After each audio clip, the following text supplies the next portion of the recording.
राज्याच्या मुख्यमंत्री पदावर 2029 पर्यंत कायम राहणार, सत्ताधारी आघाडीमध्ये कोणताही बदल होणार नाही असं वक्तव्य मुख्यमंत्री फडणवीसांनी केले। वर्षा निवासस्थानी माध्यमांशी अनौपचारिक गप्पांमध्ये फडणवीसांनी हे विधान केले। माझं कार्यक्षेत्र महाराष्ट्रापुरतच आहे, दिल्ली अजून दूर आहे असं फडणवीस म्हणाले।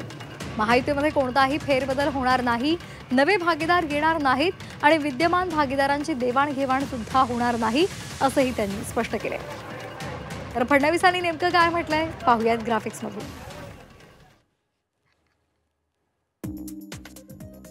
दिल्ली अजून दूर आहे, 2029 पर्यंत मीच मुख्यमंत्री।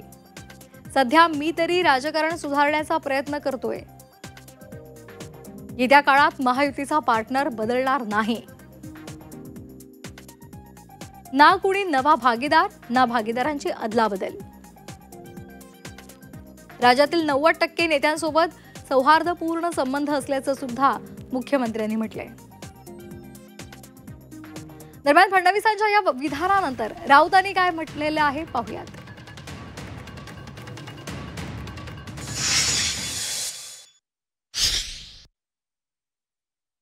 पण 2029 पर्यंत नरेंद्र मोदी प्रधानमंत्री राहतील का, हा माझा कायम प्रश्न होता आणि आजही आहे।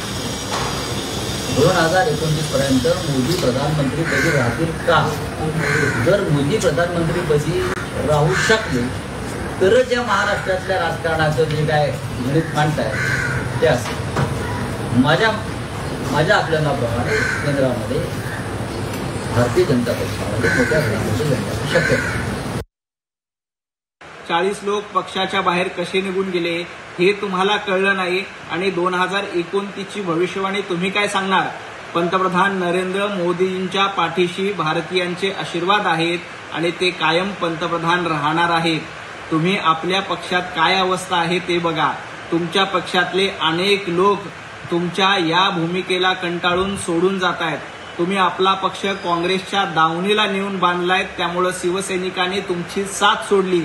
आता उरले सुरले शिवसैनिक देखील भारतीय जनता पार्टी आणि एकनाथजींच्या सोबत आहेत।